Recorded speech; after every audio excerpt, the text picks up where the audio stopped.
আপনি ভোটে লড়েছেন আগে 18 জানুয়ারি 2021 নন্দীগ্রামে গিয়ে বলেছেন আমি লড়বো, এটা আমার জায়গা। কে? হরিদাস পাল। আমি বললাম ঠিক আছে, জায়গাটা কার ভোটাররা বলবে।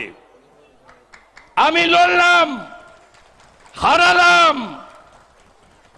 আমি আপনাকে আজকে চ্যালেঞ্জ করছি, একজনেরও যদি নাগরিকত্ব যায় তাহলে আমি এমএলএ শিপ থেকে রেজিগনেশন দেব, এই 10,000 লোককে।